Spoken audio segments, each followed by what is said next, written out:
మహిమ మీరు పొందుకోమని యేసునామమున అడిగి ప్రార్థిస్తున్నాను తండ్రి. ఆమేన్. అయితే క్రైస్తవులంగా మనం ఈ లోకంలో విజయాన్ని పొందాలి, సాతానును వాడి తంత్రాలను జయించాలి. కాబట్టి మన పోరాటం ఏంటి అని అంటే ఆత్మీయమైన పోరాటం, అది భౌతికమైన పోరాటం కాదు. అందులో ఒక టాపిక్ దగ్గరకు మనం వచ్చాము, అదేంటి అంటే వాక్యం అనే ఖడ్గం. ఎలా వాక్యాన్ని మన జీవితంలో ఉపయోగించడం ద్వారా మనం పాపాన్ని లేదా సాతాను తంత్రాలను మనం ఎదిరించగలం. ఈ వారం కూడాను పాపాన్ని, ముఖ్యంగా జారత్వం, కామకత్వం లేదా ఏంటి అంటే వ్యభిచారం, లైంగిక సంబంధమైన ఏంటి అంటే పాపాన్ని ఎలా జయించాలో వాక్యం ద్వారా మనం నేర్చుకోవడానికి ప్రయత్నించాలి. చాలా శోధనలు ఉన్నాయి, చాలా పాపాలు ఉన్నాయి. బట్ మనుషుల్ని ఎక్కువగా మనుషులు తప్పించుకోలేని శోధనలు కొన్ని ఉన్నాయి. అందులో ప్రధానమైన స్థానంలో ఉన్నది ఏదైనా ఉంది అని అంటే జారత్వం, కామకత్వం, వ్యభిచారం. కొంతమందికి డబ్బును గురించిన శోధన ఉండకపోవచ్చు, కొంతమందికి అందాన్ని గురించిన శోధన ఉండకపోవచ్చు. ఎందుకంటే అందరికీ అందం ఉండకపోవచ్చు, కాబట్టి అందాన్ని బట్టి కొంతమంది ఇంకొకరికి శోధనగా మార్చుకోలేకపోవచ్చు. వేరు వేరు శోధనలు ఉన్నాయి. 50-50 ఛాన్సెస్, 20-80 ఛాన్సెస్. అంటే ఆ విషయాల్లో మనం శోధించబడచ్చు, శోధించబడకపోవచ్చు. కానీ ప్రతి మనిషి కూడా తప్పకుండా శోధింపబడే ఏరియా ఏదన్నా ఉంది అని అంటే అది జారత్వం, కామకత్వం, వ్యభిచారం.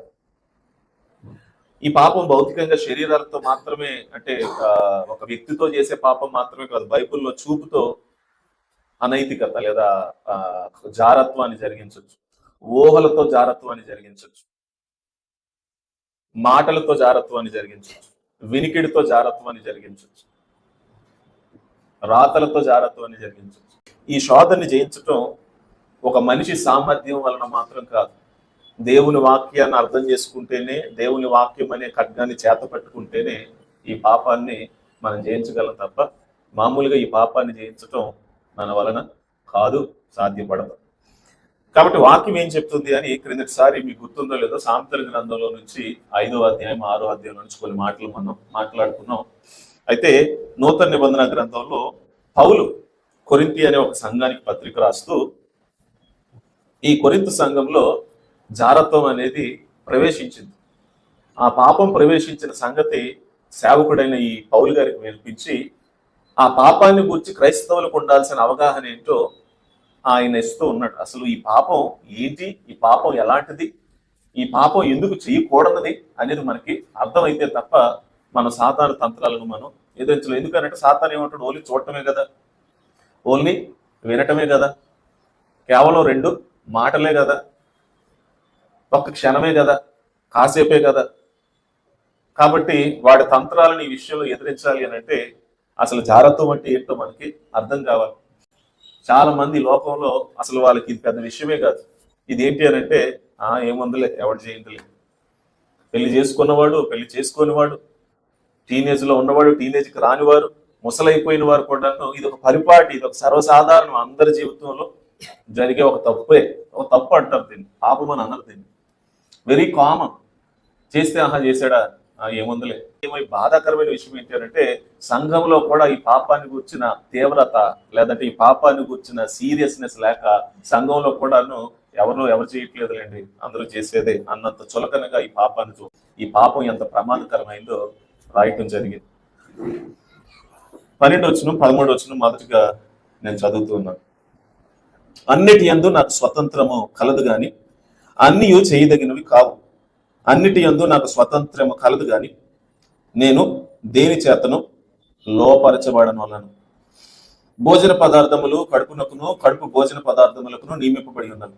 దేవుడు వాటిని నాశనము చేయను. దేహము జారత్వం నిమిత్తము కాదు గాని ప్రభు నిమిత్తమే, ప్రభువు దేహము నిమిత్తమే. మొట్టమొదటి విషయం ఆయన ఏమంటున్నాడు అంటే ఒక ఉదాహరణతో మొదలు పెట్టాడు. ఆ ఉదాహరణ ఏంటి అని అంటే కడుపు ఎందుకు ఇచ్చాడు దేవుడు? ఆహారాన్ని భుజించడానికి. ఇంకొక పర్పస్ ఏమన్నా ఉందా? దాని పని ఏంటి అని అంటే తినాలి, తినదాన్ని అరిగించుకోవాలి, శరీరానికి కావాల్సిన శక్తిని ఇవ్వాలి. అందుకే దేవుడు దాన్ని చేశాడు. అందుకని పొద్దున్న లేచినప్పటి నుంచి రాత్రి పడుకునే వరకు కూడా 3-4 సార్లు అలారం కొడుతూనే ఉంటుంది. తిండి తిండి తిండి తిండి అంటూనే ఉంటుంది. అయితే పౌల్ పాయింట్ ఏంటి అని అంటే there is a purpose for everything in human body. ఏమంటే శరీరంలో ఉన్న ప్రతి అవయవానికి లేదా ప్రతి ఆర్గానికి దాని ప్రాముఖ్యత ఒకటి ఉంది. పైన ఉన్న టాపిక్ ను బట్టి క్రింద ఉన్న టాపిక్ ని కనెక్ట్ చేస్తున్నాడు. పైన విగ్రహారాధన గురించి లేదా బలు అర్పించడానికి గురించి ఈవెన్ ముందు కూడా మాట్లాడతాడు. దేవుడు దానిని వాటిని నాశనము దీనిని పొట్టబోతుంది, పొట్టలో ఉన్న భోజనము ఒకరోజు పోతుంది. దేహము జారత్వం నిమిత్తం కాదు కానీ ప్రభు నిమిత్తమే. ప్రభు దేహము అంటే ఏమంటున్నాడు ఇప్పుడు? ఈ దేహం అంట దేని నిమిత్తం కాదంట? జారత్వం నిమిత్తం కాదు కానీ మరి ఎవరి నిమిత్తం ఇది? ప్రభు నిమిత్తము, ప్రభు దేహం నిమిత్తం. అంటే పౌలు ఫస్ట్ పాయింట్ ఏంటి అని అంటే పొట్ట తిండి కోసం ఎలా చేయబడ్డదో ఇప్పుడు ఆయన హోల్ బాడీ కోసం మాట్లాడుతున్నాడు. ఏది మీ ఆలోచన, మీ చూపు, మీ బుద్ధి, మీ బలము, మీ శక్తి, మీ దేహం అంతా కూడా, మీ బ్రతుకు అంతా కూడా, మీ జీవితం అంతా కూడా ఒక రకంగా దేనికోసం? ప్రభు కోసం అంట. ప్రభు. సో ఆయన ఫస్ట్ పాయింట్ ఏం చెప్తున్నాడు అని అంటే the purpose of human body, the entire body ఏంటి అని అంటే ఫర్ ద లార్డ్, ప్రభు కోసం. ప్రభు దేహం కోసం.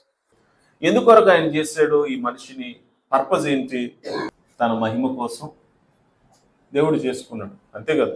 The very purpose of creation ఏంటి అని అంటే ప్రభు కోసం చేసుకున్నాడు, తన కోసం చేసుకున్నాడు. అంత మాత్రమే కాదు, ప్రభు ప్రాణం కూడా ఎవరి కోసం పెట్టారు?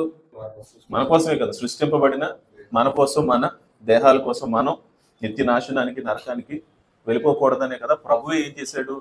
అల్టిమేట్ గా మీరు మాట్లాడుకుంటే ఈక్వేషన్ ఏంటి చెప్పండి?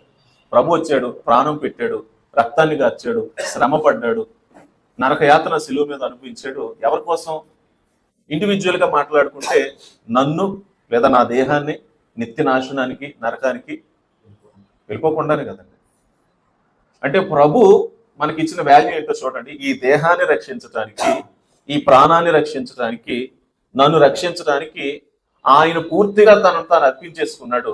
ఎందుకొరకు అని అంటే ఆయనకి ఈ దేహం అంటే లేదా నేనంటే, ఈ మనిషి అంటే ఆయనకి ఏంటి అని అంటే అంత ప్రాణం. సో పౌలు పాయింట్ ఏంటి అని అంటే మీరు చేయబడిందే ఆయన కోసం, ఆయన ఉన్నదే మీకోసం. ఒక రకంగా చెప్పాలంటే ప్రభు మీ కొరకే, ఆయన వచ్చింది మీ కొరకే, జీవించింది మీ కొరకే, తన ప్రాణాన్ని అర్పించింది మీ కొరకే, ఆ సిలువు పైన నరకాన్ని అనుభవించింది మీ కొరకే. ఆయన మీకోసమే ఉన్నట్టుగా చేస్తే మీరు ఎవరి కోసం బ్రతుకుతున్నారు? మీ దేహాలు ఎవరి కొరకు ఉపయోగిస్తున్నారు? అంటే మనం ఏం చేస్తున్నాం తెలుసండి? జాగ్రత్తం అంటే అది సింపుల్ గా ఒక చిన్న పాపం కాదు, చిన్న తప్పు కాదు. మనం ఏం చేస్తున్నాము అని అంటే we're missing the very purpose of God. దేవుని యొక్క ఉద్దేశాన్ని మనం ఏం చేస్తున్నాము అంటే పాడు చేస్తున్నాం. ఈ ఫోన్ టెక్నాలజీని ఉపయోగించడానికి, ఎక్కడో ఉన్న వారితో మాట్లాడటానికి, లేదా మనకు తెలియని విషయాలు తెలుసుకోవటానికి. బట్ దీన్ని చాలా మంది ఎలా వాడుతున్నారో తెలుసా అండి? దీన్ని దేని కొరకు వాడుతున్నారు?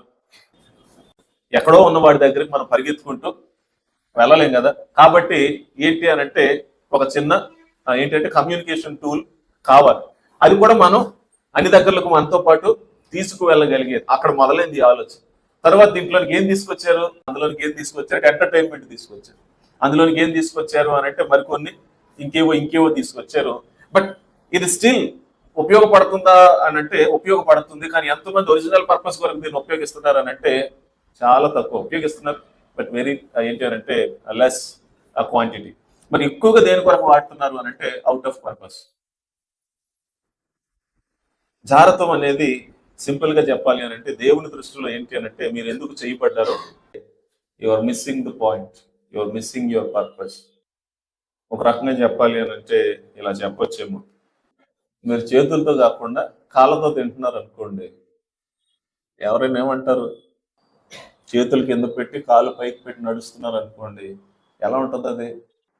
అంటే ఆఫ్టర్ ఆల్ మన శరీరంలో చేతులతో పని చేయాలి, నోటితో తినాలి, వాటికి ఒక పర్పస్ ఉంది. అవి అలా ఉంటేనే అందం ఉపయోగకరం. మరి దేవుడే దేహం కొరకు, దేహమే దేవుని కొరకు అయినప్పుడు ఈ దేహాన్ని దేవుని కొరకు కాకుండా, దేవుని సంతోష పెట్టడానికి కాకుండా, దేవుని చిత్తాన్ని చేయడానికి కాకుండా మనకు నచ్చినట్టుగా ఈ దేహాన్ని ఉపయోగిస్తే అది అంతకంటే awkward గా ఉంటుంది, అది అంతకంటే అసహ్యంగా ఉంటుంది దేవుని దృష్టి.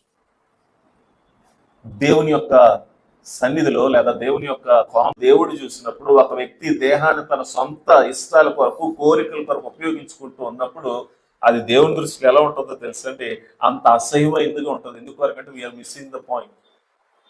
మన అంతరంగాన్ని, మన భౌతిక దేహాన్ని, మనిషిని ఆయన ఎందుకు చేశాడు అని అంటే, ప్రాణాన్ని ఎందుకు పోసాడు అని అంటే ఆయన కొరకు, ఆయన్ని సంతోష పెట్టడం కొరకు, ఆయన్ని మహింపరచడం కొరకు ఈ దేహాన్ని ఆయన చేశాడు. సో జాగ్రత్తం అని అంటే it's not a simple sin. ఎందుకంటే ఈ దేహాన్ని మనం దేని కొరకు వాడుతున్నాం? మన సొంత కోరికలు, మన సొంత ఇష్టాన్ని. ఇది మొదటి విషయం పౌలు గారు చెప్పారు. కాబట్టి ఈ మాట అండర్లైన్ చేసుకోండి. 11వ వచనంలో సాతాను మనల్ని శోధించినప్పుడు మనం మనతో చెప్పుకోవాల్సిన విషయం, మన ఆలోచనలు పుట్టినప్పుడు లేదా మన ఊహలు పుట్టినప్పుడు మనం చెప్పాల్సిన విషయం ఏంటో తెలుసండి. ఈ మాట అండర్లైన్ చేసుకోండి. దేహము జారత్వం నిమిత్తం కాదు, దేహం జారత్వం నిమిత్తం కాదు, ప్రభు నిమిత్తమే, ప్రభు దేహం నిమిత్తమే. చూసారా లాజిక్? చూసారా అక్కడ ఆయన ఏమంటున్నాడు? ఒకవేళ ఈ దేహాన్ని దేవుడు తన కోసం చేసుకోకపోతే, తన మహిమ కొరకు చేసుకోకపోతే ఆయన ఈ దేహం కొరకు ఎందుకు ప్రాణం పెడతాడు? తన ప్రాణాన్ని కూడా లెక్క చేయకుండా ఈ మనిషిని రక్షించాలని, ఈ దేహం కొరకే కదా ఆయన పరలోకాన్ని దిగొచ్చింది. ఇండివిజువల్ గా మాట్లాడుకుంటే ఈ దేహాలను రక్షించడానికే కదా, విడిపించడానికే.